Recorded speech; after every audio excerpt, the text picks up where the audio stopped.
अस्सलामु अलैकुम रहमतुल्लाहि व बरकातुहू।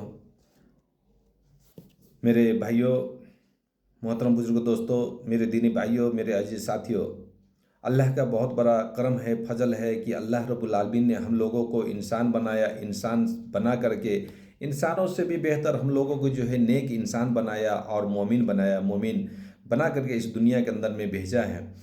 भाइयों, हम यही कहना चाहेंगे कि देखिए, जो आज अल्हम्दुलिल्लाह हम लोग जो है ज़िंदा हैं, ये अल्लाह का फजल व करम है। और जो हम लोग जब तक रहेंगे वो अल्लाह ही की तरफ से होने वाली है और किसी से नहीं होने वाली है। तो मेरे मोहतरम बुजुर्गों, दोस्तों, मेरे दीनी भाइयों, जितने भी नेपाल के अंदर में मुसलमान भाई हैं, वो हमारे दीन, हमारे इस्लाम ये नहीं सिखाती है, दंग नहीं सिखाती है, जंग नहीं सिखाती है, दंगा नहीं सिखाती है। हमारे इस्लाम तो ये अमन अमन अमन अमन सिखलाती है। जी, हमारे इस्लाम अमन सिखलाती है। हमारे इस्लाम प्रेम करना सिखाती है। हमारे इस्लाम जिंदाबाद का नारा लगाना सिखाती है। हमारे इस्लाम एक अल्लाह को मानो इसको सिखाते हैं।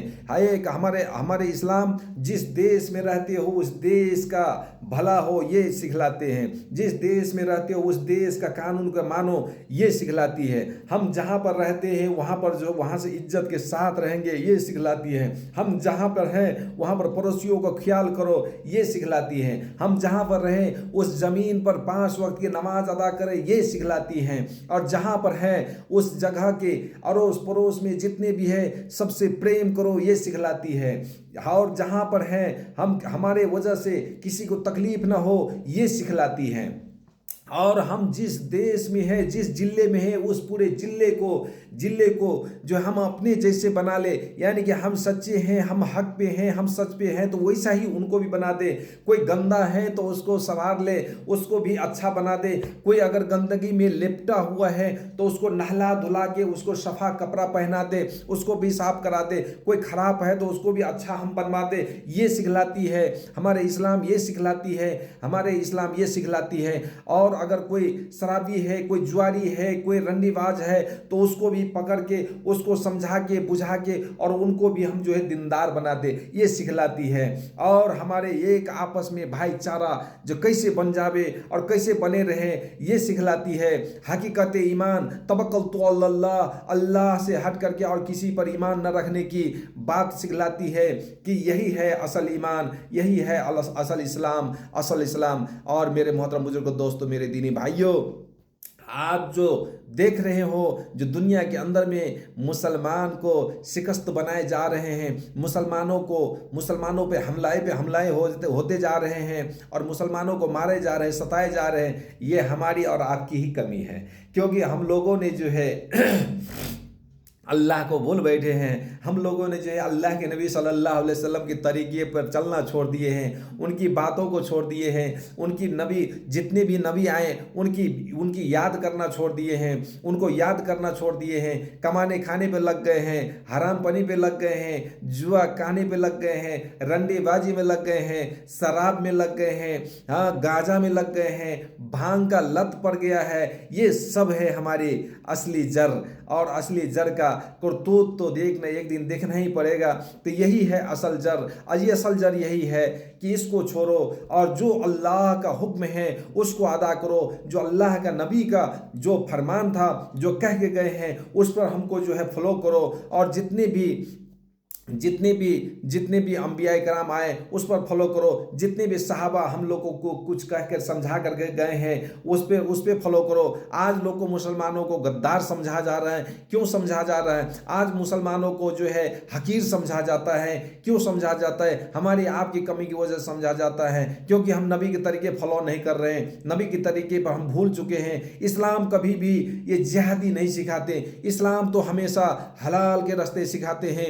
इस्लाम तो हमेशा फॉलो करने के लिए कहते हैं कि अच्छा रास्ते को फॉलो करो, लेकिन यही हम भूल चुके हैं। मेरे भाइयों, आज जो नेपाल के अंदर में देख रहे हो, दुनिया के अंदर में मुसलमानों को सताए जा रहे थे, लेकिन कल जो देखे थे हमारी पड़ोसी छिमेकी देश जो है हमारे पड़ोसी देश जो है इंडिया, इंडिया में हिंदू मुस्लिम करवा दिया, तो वहाँ पर जो है मार दंगे हो गए।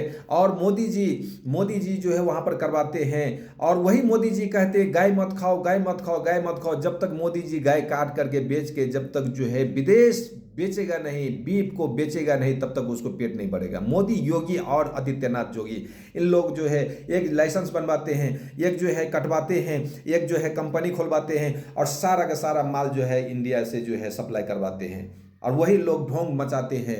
कोई बात नहीं, अल्लाह सब देख रहे हैं। अल्लाह के घर में देर है अंधेर नहीं है। हम भी जानते, तुम भी जानते, वो भी जानता है, जानते सब हैं, लेकिन कोई बोलता नहीं है, क्योंकि जो बोलता है उनके मुंह पे ताला लगा दिया जाता है। मुसलमान हक और सच बोल देते हैं तो उसके मुंह पे ताला लगा दिया जाता है। जानते हैं, लेकिन हाँ ये भी जानते हैं। और वही चीज़ हुआ कि इंडिया के अंदर में इंडिया के अंदर में जो है हिंदू मुस्लिम करवा दिया। और उसके बाद में ये नेपाल में आए थे भ्रमण के लिए, जब जो है जिस टाइम में प्रचंड जी प्रधानमंत्री, हम लोग माननीय प्रधानमंत्री जी थे, उस टाइम में आए थे। उस टाइम भी क्या किया, कमल थापा को पूरा उछाल दिया कि हिंदू राष्ट्र बना। अरे भाई हिंदू राष्ट्र बनाओ। तो हिंदू मुस्लिम में झगड़ा उसी टाइम से शुरू हो गया है। तो मेरे भाइयों, हम ये कहना चाहेंगे कि देखो, हिंदू राष्ट्र बना रहा है, बना लेने दो, क्या मतलब है, हमें क्या करना है भाई। कहते हैं हम तो गुलाम है उसकी, हम तो गुलाम है उसकी जो दुश्मनों से हाथ मिला लेते हैं। हम तो मोहब्बत करते हैं उससे जो सबसे बड़ी मेरी दुश्मन है। हम तो उससे भी मोहब्बत करने वाले हैं।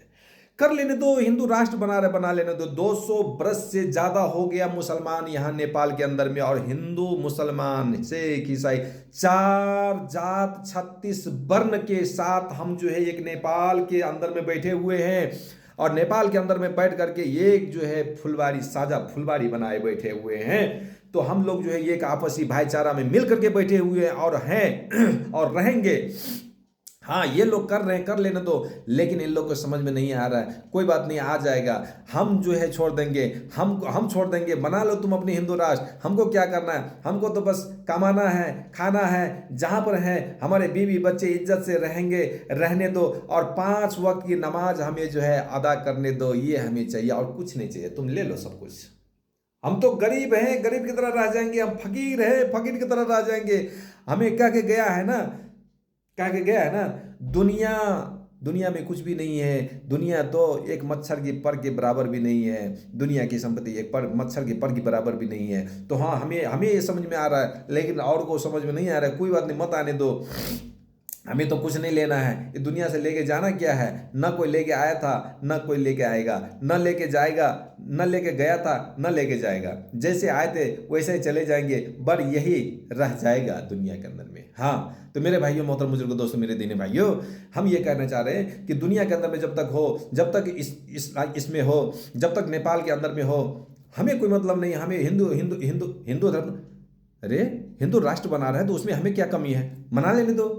लेकिन 4 जात 36 वर्ण है ना, हम लोग छोड़ देंगे, कोई बात नहीं। लेकिन दूसरे और भी है ना, राई है, लिंबू है, मगर है, तमांग है, नेवार है। ये लोग कर ले लो, लड़ो उनसे, मरो उनसे। लड़ना क्यों, मरना क्यों, जैसे है वैसे रहने दो ना। नहीं मान रहे, कोई बात नहीं। लेकिन मेरे मुसलमान भाइयों, जो जहाँ पर है सतर्क रहो और सतर्क अपनाओ, और कोई भी इस तरह से हादसा आगे मत बढ़ाओ। जहाँ पर भी हो नेपाल में, और जहाँ पर भी हो, प्रेम का सद्भाव बनाए रखो, एक आपसी भाईचारा बनाए रखो, और जिस देश में हो उस देश का कानून को मानो। सबसे बड़ा मुसलमान वही है। और अगर हमारे मुसलमान के अंदर में कोई गद्दार निकलता है, अगर गद्दारी किया है, खुदा की कसम, अगर जो है जंग भड़काने का काम किया है, तो ये क़यामत का निशानी नहीं आ गई है, क़यामत का दिन नहीं आ गया, अल्लाह माफ करे, क़यामत का दिन नहीं आ गया है कि हम जो है दज्जाल नहीं आ गया है, हजरत मेहदी अलैहिस्सलाम नहीं आ गया है, और जो है हजरत कन्नान और मन्नान नहीं आ गया है, ईसा अलैहिस्सलाम अभी नहीं उतर गए हैं। आज जो मर रहे हैं बेहक में मर रहे हैं। इसलिए मत मरो, और नेपाली सद्भाव कायम करो, और जो है भाईचारा बनाए रखो सबको। और हमारे तरफ से जो भी हो वीडियो देखे हो, जो हिंदू भाई मुसलमान भाई, सब में एक आपसी में मेल मिलाप और सद्भाव प्रेम का बनाए रखो। जय देश, जय मदेश, जय प्रदेश। अस्सलाम वालेकुम, खुदा हाफिज। जय मिथिला, जय देश, जय नेपाल।